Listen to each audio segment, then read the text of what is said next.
welcome back to the channel. My name is Clayts. This is Reviving Schalke, episode number 8 today. Welcome back to the series, the save where we're trying to save Schalke or revive Schalke after failing to save them, but struggling really. It's not going particularly well. In fact, last episode we did win a game at the end, as you see there, but before that we did lose to Bochum. Someone left a comment saying we'd hit rock bottom, which was quite clever, actually, to be fair to them. I also managed to mess up the live-comm promise that I made in the last episode, where I said, which will include a live-comm, and then I accidentally forgot that there was a winter break, and the next match was in 41 days. There's also a transfer window in between. So today's episode, there will be a live-comm. Did you see what I did there? It's a scam. There's also the January window, which I have gone and conducted. I've made some signings. I will talk you through that process. Then we will play today's game, which will be against Union Berlin. I feel like I've been promising this game for quite a long time now. Let's hope we actually get to it. Before that, though, a reminder to subscribe to the channel if you're enjoying this series, if you're enjoying the videos on the channel. Don't know if you noticed, the editing in the last episode was really good, wasn't it? We've got Isle on board to edit some episodes. Hopefully you enjoyed that process. Back to me today, so let me know if you can notice the difference. You definitely will. But if you do enjoy the video, give it a like as well. It really does help with the algorithm. Finally, a reminder that we do live stream over on Twitch as well, twitch.tv/Clayts. The link is down below in the description. Let's go and have a look at who I've signed for Schalke during this January window. We needed to make some big signings, and I think I have.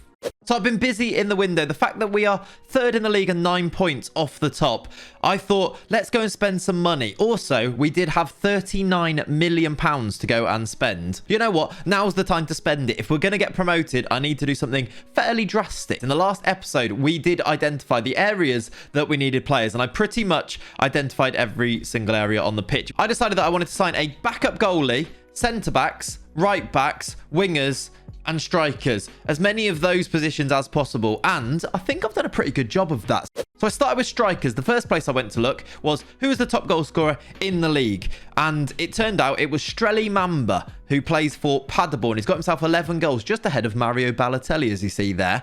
I decided I'd bring him in. He was pretty cheap, bought him straight away. Also, two birds with one stone. Paderborn are above us. We'll take their top goal scorer. Perfect. And just that process there sparked a little light bulb of an idea in my mind, an evil idea in my mind. Why don't we go and sign all of our rivals' best players? So that's exactly what I did. I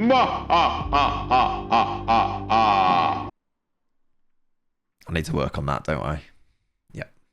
So Nuremberg are top of the league, so I went and signed their first choice goalkeeper, Christian Mathania, and then also their best centre-back, Lucas Moule, for a grand total of £1.1 million. That should hurt them. Are we the baddies? Signing Mathania as well, by the way, the goalkeeper. He's actually signed as a backup keeper, so that ticks that box as well. We've now got a backup to Von Ballmoose. It's excellent. It's honestly one of the most evil things I've ever done on FM, and I'm really enjoying it. So with a backup goalkeeper in the bag, the next ports of call were right back and centre back. And here is where I think I've done a bit of a madness. For right back, I have gone and signed German international Lucas Klostermann. That's right, he's pretty good. We brought him in for about £13 million. Remember, we do have quite a lot of money to spend. From RB Leipzig in the Bundesliga, and he's come to play for us in the Bundesliga too. He is very, very good. I mean, look at the speed, look at the height, look at the defensive ability. I think he is a proper defensive signing. Welcome, Klostermann. And then secondly, the second bit of magic that I think I've managed to pull out the bag, and I don't quite know how, is that for centre-back, I've gone and signed Dan Axel Zagadou. That is 6'5" of pure defender right there from Borussia Dortmund. I think he's one of my favourite defenders on the game anyway. I've used him in things like showdowns. He's here at Schalke now. Surely this improves us. I mean, we spent quite a bit of money. I think it goes down as about 21.5 million that we spent on him there. But I think it's definitely worth it. If we don't get promoted with him in, we've done something wrong. And that thing that we've done wrong is probably me. Maybe I'll blame Gary. Gary, is that all right if I blame you for things going wrong? I don't know. Cool. Excellent. I feel like I could have predicted that answer there. Esri Concert was also available from Aston Villa, so I brought in him at centre-back as well, just for good measure. And then we moved on to wingers. Now, wingers, there was probably less available players, but I feel like I've done a good bit of business here. One of them I've brought in is Gabriel Pirani. the Piranha at left wing here. He's a young Brazilian. You know, he's not amazing, but I think he'll do a job, especially as we have no players as wingers. He's coming for 2.4 million. And here, I think I've done a bit of good business here. I've brought in a Thai player called Ekanit Panya for, how much did I spend on him? 175k. And I mean, he looks pretty good, doesn't he? He's going to get better as well. He's only 22, Thai international. Panya is going to be an option on the left wing for us as well. So we brought in a couple more wingers there. And then the final position to go and look at was, of course, strikers. And I've brought in 2 of them. The 2 strikers that I brought in are probably less interesting, but it's Guido Burgstaller. Guido Burgstaller used to play for Schalke, but I've brought him back. He's actually pretty good. I don't know why they got rid of him in the first place, but he's back, having spent a bit of time at St. Pauli. He's probably going to be a backup, but again, we did need numbers there. And then in contention to be a starter, Amin Gouiri has been brought in. He's a bit of an FM legend, is Amin Gouiri. Youngster, young French striker, very, very good. We brought him in for £7.5 million. That is our business in January. There's a bit of time left, so maybe more will happen, but that's probably pretty much it. Going out, by the way, we've also sold Luis Orihuela. So having dropped about 15 disaster classes in a row, we've shipped him out. He's gone to China for Dalian Professional for just under £9 million. We've actually turned a decent little profit on him, considering we brought him in for £2.7 million. You might even be able to call that good business. That's our transfer business. Do you like it? Let me know. Do you think I've done a good job? Let me know in a comment down below. Let's go and play this live-comm, which I've, promised for about 3 episodes now. To Union Berlin. Okay, live-comm time then. We're actually going to play this game. Here is the team for this match against Union Berlin. Let's have a look at the table first of all. Union Berlin way down in 16th place in the relegation playoff place here, so they're not doing very well. We've dropped to 4th, just outside the automatics or the playoff spot here, so we need a win here to go back to 32 points, which would take us to 2nd in the league. It's all to play for up there, except for Nuremberg are quite far ahead. Let's see how they fare without their goalkeeper and their best centre-back, neither of which are actually in my team. Just to make it seem even more evil at this point, really. The team, though, looks like this. Von Bournemouth continues in goal. In front of him, then, the new-look defence of Klosterman out wide at right-back, Konsa and Zagadou as the starting centre-backs. Salif Sane is away on international duty at this point, so he may be getting a start alongside Zagadou, the 2 really tall centre-backs. But for now, Ezri Konsa comes in with his debut. The midfield 3 looks like this. Gagliardini, Guendouzi and Palumbo are going to be our 3. Guendouzi continues in this box-to-box role in the centre. I'm going to start Amin Gouiri out wide on the left-hand side here. Now, I did sign him as a striker, but I'm thinking, actually, getting him in the team might be quite useful. If we need to change things up, we've got the likes of new signing Panya on the bench if we want to do something different. Balotelli continues up front. He did score a hat-trick in his last game, so I feel like we should let him continue up top. He is partnered by Koznaski, who's also, both of them have scored goals, 11 and 10 for the pair respectively. That's pretty good in terms of a return. Let's hope they continue that today. Team selection made. Submit team. It's a live comm on the channel, everybody. Look how many players I have to give numbers. I'm just going to auto-number that.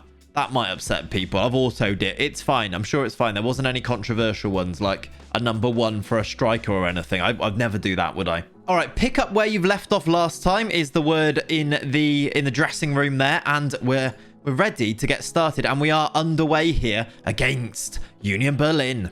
No highlights as of yet then as we move towards the 10-minute mark. Looking at the stats on this left-hand side, we are probably the better team. In fact, here is the first highlight. Van Aanholt swings it in. Zagadou on his debut heads home. 6'5" of pure defender. I mean, that's a comment. Get that down in the comment section below. This is why you sign a player like Zagadou. Not just for his defensive ability, but up top too. Heading in those corners. Van Aanholt with the assist. Zagadou, it's taken him 15 minutes on his debut to make his mark. And that takes us up to 2nd in the league. Just 6 points off Nuremberg. We do have this game in hand, but they don't have a goalie anymore, so I'm hoping that they start to lose games. This is a very promising start. I'm going to encourage them, which has gone terribly. I don't know why I did that, to be honest. The body language does not look good. They're 1-0 up and I've encouraged them. It's fine though. I mean, Union Berlin haven't had a shot in that first half. 0 shots from them, 10 from us. We've hit the target twice. That's what happens if you've got Mario Balotelli as your main striker, it seems. But in terms of dominance, we are definitely dominant. That halftime team talk didn't go particularly well. We do have options off the bench now too if we want to really try and turn the screw here. Another goal though would not go amiss. Van Aanholt in towards Zagadou. Zagadou's done it again. Zagadou. He scores headers in the box. Zagadou. Should have thought of a second line to that song, but it doesn't matter. 2-0. Come on. That was a truly dreadful song. I can only apologise. He's a man mountain. 6'5" of pure defender though. As we move into the final 20 minutes of this game, we are so comfortable. They've literally not even had a shot. This is a promotion team now. Surely I'm going to make a change. I'm going to bring on the Thai international Akanit Panya at left wing, inside forward on that left hand side. He makes his debut, and I guess we've got a couple of other changes too if we want to. We've got another highlight here. It's Konsa bringing it out from the back on his debut to Klosterman on his debut. I feel like I'm saying that a lot. Great ball forward. Koznaski. Balotelli. He's got himself in on the act. Balotelli scores. I've brought in all these players. Am I a genius? You all called me an idiot last time. Mario Balotelli smashes home. This is what we've been working towards. It's Klosterman into the midfield. Gagliardini with the ball forward. A bit of luck here as Koznaski bounces it, I think, off the defender, but the finish is nothing but pure power from Balotelli. With 15 or so minutes to go, we're 3-0 up. They've only had one shot and a 0.02 XG. This is going very well. Surely something bad is about to happen. Right, I'm going to make a change. I'm going to bring on one of our new strikers, which is Streli Mamba. He is the top goal scorer in the league. He's going to go and play as this pressing forward here, I think. And then, is there anybody else that we can give a debut to? Lucas Mule. He can come on in a little bit. Let's run down this clock a little bit more, though. And then right towards the end, let's give a debut for Lucas Mule. I'll leave on Zagadou in case he can get himself a debut hat-trick from centre-back here. Doesn't look like it's going to happen, but we are going to get ourselves a 3-0 win. I mean, that's gone well, hasn't it?